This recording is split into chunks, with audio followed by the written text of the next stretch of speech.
de Gordon Nutt, les intérêts économiques. C'est le nœud gordien, voilà, c'est ça. Et ça, je veux parler de cela dans le cadre du rôle de la puissance impériale. Deuxième chose, je veux parler du choix final. Puisque je vous disais, j'ai terminé la révélation du Mont Saint, on vous dire qu'il y aura un choix qui va se poser au Cameroun. On va continuer avec une philosophie de révolution, ou bien nous allons développer une approche d'accommodation.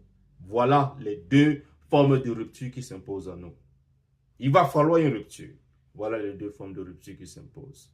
Et donc, je vais terminer en parlant de la forme de rupture qui est plus adaptée. Mais avant que je continue, je vais vous raconter une petite histoire. Un singe s'ennuyait dans une cage. Un vieil homme arrive et lui propose un jeu. Tu veux une banane? Le singe dit oui. Alors, réponds à cette énigme.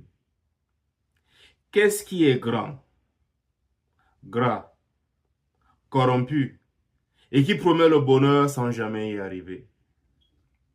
Le singe répond sans hésitation.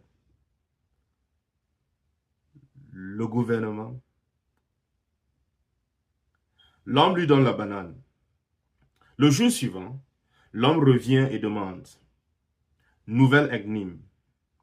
Qu'est-ce qui est petit, maigre, frustré et qui se plaint sans jamais rien changer? Le singe répond. L'opposition.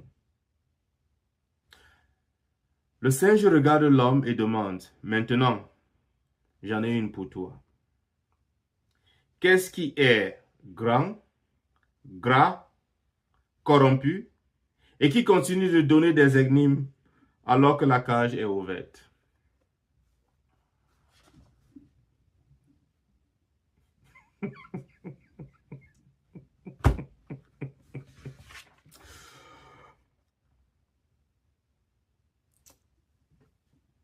Donc, continuons donc sur cet appendice de la révolution, de la révélation 4 et 5, en parlant donc de la géopolitique et de l'option de rupture. Comme je vous disais donc, les crises internes du Cameroun et l'éveil d'une conscience contestataire ne se déroulent pas simplement en vase clos.